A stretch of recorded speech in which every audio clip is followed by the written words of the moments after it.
name is Gudrun. I'm the art therapist working in Gofalarlein University Health Board in Wales, UK. And I'm Dr. Rahman. I'm a senior lecturer in psychology at Aberystwyth University. In this presentation, we're going to tell you about working together on a piece of research developing art therapy group via telehealth. I was the art therapist running that group for the research project.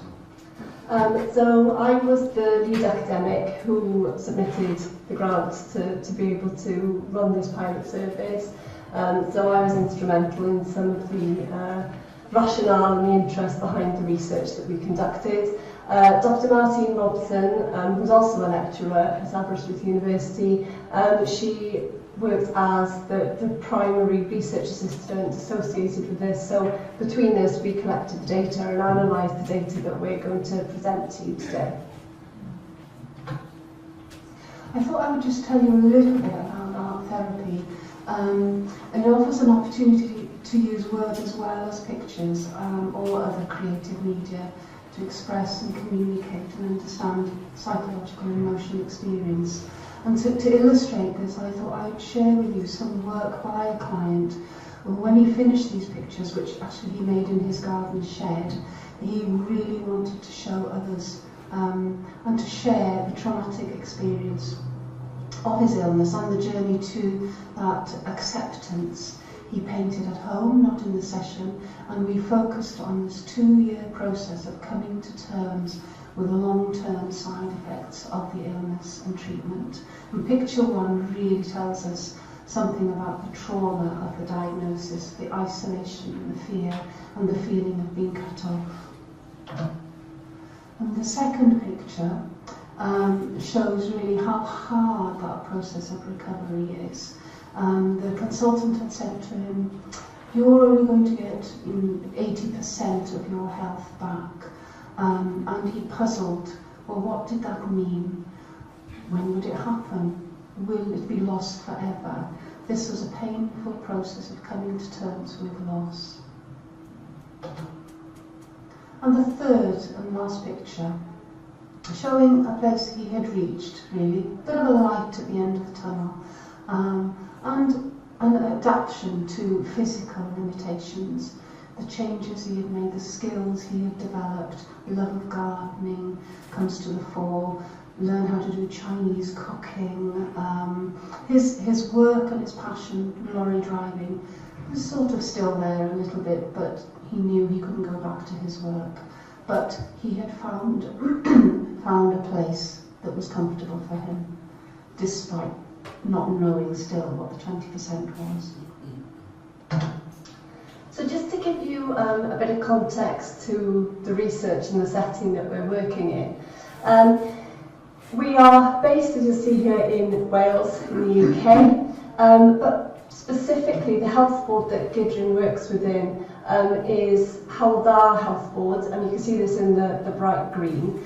There are a range of different hospitals within this catchment, but as you'll see, there are vast areas that are a considerable distance away from one of those hospitals. And these are predominantly very rural areas. So the travelling to get to a closest hospital for somebody can be along quite difficult winding roads, can take some patients a considerable amount of time. So we were particularly interested within the research about how we can take services such as the art therapy sessions that Gudrun offers to make them more accessible to people living within these rural catchments to avoid unnecessary travel for both patients and the healthcare professionals involved. In this specific study, we were also interested in patients who were undergoing chemotherapy treatment. And so in addition to challenges of accessing services because of the rural geography, we also had the additional challenge that these patients were immune suppressed and so shouldn't really be in group situations together. And so in discussion with Gudrun, we felt that this created a really interesting opportunity for us to explore the use of something like telehealth within this patient group. as part of the group, part of the work, the project, everyone received an art kit delivered to their homes. As you can see from the pictures, very basic kit with the proviso that within the sessions, if people wanted to try other materials or media, we would organise this. This was no problem.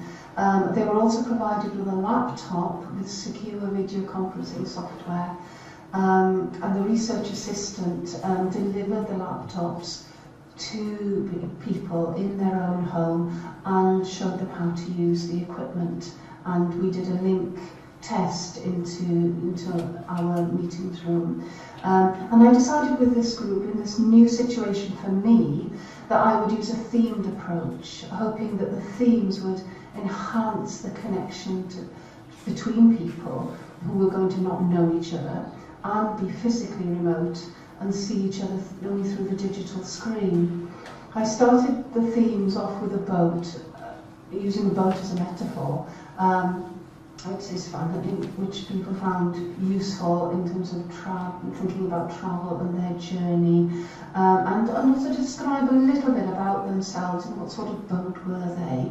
And it got a good conversation going. Then subsequent sessions, the themes really emerged from the session itself. Other themes like your island, sharing special objects such as a fishing rod came into the project.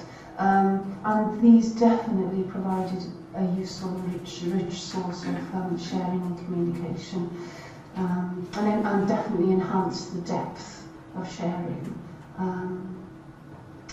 And one interesting point, I think, as an art therapist, people will know that whilst people are making art in the therapy clinical setting, the art therapist tends to look after the work until that session has finished or that period of work has finished.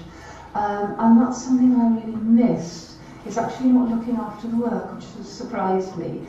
When you're putting things away at the end of a session, and you have a look at the work and have a think about it. Of course, once the work was taken down from the screen, that was it, I never saw it again. But I think that's quite an interesting thing that came up.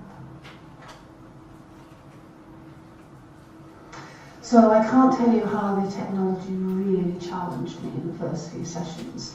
And there's one particular session which I always remember as the session from hell. All the things that I had learned and in my numerous years experience working as a therapist, that there's continuity and safety of space and supportive environment and boundaries, and everything went out of the window. The technology meant the difficulties with the technology, people were in and out of audio, in and out of visual, and in terms of confidentiality, someone's dog leapt through the room and the district nurse came in to give some blood. So everything was challenged, and I thought, well, this is it, I can't do this anymore. But when I asked the group at the end of the session, did they want to carry on, they all said yes. I couldn't believe it. So from a research perspective, we were obviously interested to find out how patients experienced this from their perspective. So we interviewed patients at the beginning and at the end of this to get a sense of what they were expecting from the service, and also then their retrospective views on whether that had been achieved or not. Gudrun ran two groups. In the one group, we ended up with 2 individuals for a variety of reasons. In the second group, we had 3.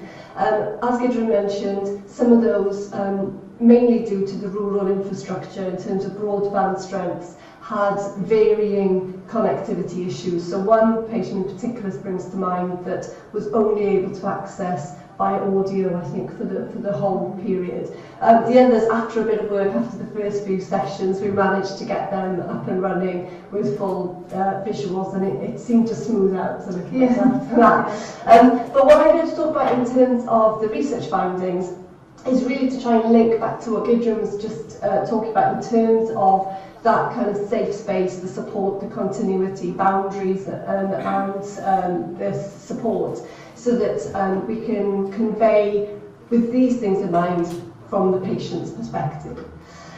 So in terms of the supports that people experience, despite being remote from one another and obviously being at home and only seeing each other via this digital screen, we were pleased to see there's actually both groups talked about how they developed effective and meaningful relationships with one another. So for example, participants talked about how they started to think about each other in between sessions. They would think about each other's appointments that they knew were coming up, or consider how each other might be feeling during the week whilst they were waiting for that next session. So they talked about each other being in each other's minds, how it was like other social groups in that sense. Despite that, the participants were quite clear that they weren't looking to develop friendships in the same sense as personal relationships that they had from this group. And actually they were after something quite different and purposeful from this group, which was a very open and honest space to be able to talk about their condition in a way that they didn't feel they wanted to burden their family and friends with. And so having a group of individuals who were going through a similar experience and were experiencing the same kinds of concerns and worries that they have been, became a far more important function of this group. So they talked about that in terms of, we've got lots of friends, but we can't have these kinds of conversations with them. So that supportive group was a different sort of support to that they experienced or wanted to experience with family and friends, which was quite important in terms of the function of a group social support. In terms of continuity, obviously Gudrun talked about how she experienced this real lack of continuity sometimes in terms of who was there and people being able to link in and see that visual space all together. And similarly, that was quite a horrendous process for us as researchers, feeling that we were, rather than creating this continuity and calm space, that we were putting these poor people into chaos.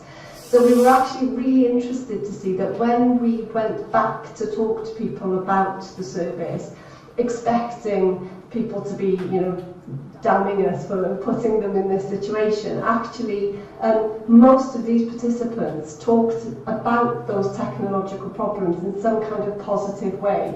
So in this example of the quote on the screen, people talked about how that initial group meeting was potentially going to be quite awkward for them in terms of meeting new people in a new space, in a situation that was quite emotive, and that having this common problem helped to distract everybody, give them some common ground, and almost broke the ice and gave them a feeling of a team effort. So they started to retrospectively look at this as a bit of a bonding exercise to get to know one another. So much to our surprise, they were far more resilient than perhaps we were in terms of the problems that were being experienced. The boundaries of the group were also quite interesting. So most of the participants talked about this idea that they had to find a different way of communicating. There were different rules potentially to how they could function when they were connecting via telehealth. The key thing that came up with was this idea where typically when you're talking via video conference, it becomes quite problematic if people are talking over one another. Either it quietens other rooms for the main speaker, or it can add stilted delays between people speaking. And rather than people finding this to be awkward and creating a difficult communicative space, what they spoke about was that this actually helped to create a real situation of active listening. So they became quite adept at being able to think about what they needed to say in their turn, so they were quite reflective over the comments that they wanted to make. But also because they knew that they weren't able to interject or to comment in the middle of somebody speaking. It encouraged people to sit back much more and actively listen to what other people were saying during their turn. And so that was quite an interesting finding that perhaps we hadn't anticipated seeing. So that in terms of the safe space being created, another finding that we were quite interested in was that, in part, I was expecting to see people saying, well, it would have been nice to have been face-to-face with people, but the travel and everything else made that difficult, so this was a good second best. And actually that wasn't what we found. What we found was that technology actually added something useful for participants that they valued, potentially over and above being in a room face-to-face with a group of people. So they talked about how that technology helped them to feel a little bit removed from that group. But rather than be a negative thing, they saw that as giving them more freedom, feeling like they were able to be more honest and open about their feelings, knowing that they weren't necessarily going to be seeing that person again. So that little bit of distance helped them to perhaps communicate emotions that they otherwise wouldn't have done. There was also something quite interesting about those people being on their own home ground, and how that created feelings of added security and relaxation, again, which meant that they felt like they were able to reflect themselves as an individual more honestly, but also were able to feel more relaxed in terms of the things that they wanted to speak about by being in their home environment. So in contrast to our expectations that it was going to be hopefully a good second option, for some participants it certainly seemed like there were benefits to them being at home and linking in this way over and above travelling to be in a face-to-face group. So in summary of the research, certainly it seems to us from the findings that we've seen that using telehealth in the service has enabled a patient group to access this group psychosocial support that otherwise wouldn't have been available to them, either because of distance but also because of the immune suppression that they were experiencing from their chemotherapy. Telehealth was shown to provide this in an effective way, so it offered effective support for this patient group. They developed meaningful therapeutic relationships with one another, worked well together as a group and with Gudrun as a therapist. So we're able to develop that same kind of emotional attachment and relationship with individuals. And interestingly, for some patients, being able to access the support via telehealth was optimal for them than being in a face-to-face group with other individuals. In terms of the benefits that they spoke about, well, the key benefits that they talked about really was the added privacy of them being at home, the sense of autonomy, that not having to travel to get somewhere, rather than taking up a whole day's worth of activity to get to the hospital, attend the session and travel back, they were actually able to join for an hour or two and then have the rest of the day with the energy to engage in other activities. It reduced the need for travel and the finances associated with that travel, and also the burden on other family members who often in this situation would have been taking time off to drive them to a hospital or to another setting. And so linked to all of that was really about being able to conserve energy, which for individuals going through chemotherapy, the fatigue associated with that is quite considerable. So being able to be relaxed and at home added a significant benefit for them. Gudrun, from a practitioner point of view. Yes, yeah, but I definitely, well, I've continued to use telehealth and offer the art therapy on an individual basis through digital technology, but I do plan to offer another group. So definitely I'll continue to do this work, even though it was a challenge. And I think most sort of interestingly and quite exciting in a way is the role of the creative process and making things and talking about the creative objects, so that definitely I think enhance the communication within the group. And I said I do feel quite strongly that art therapy has definitely has a role in this way of working. So thank you very much for taking the time to listen to our presentation. If you'd like to find out anything more about the service that Gudrun offered or the research that we conducted, then please do feel free to get in touch with us. Our contact details are on the screen.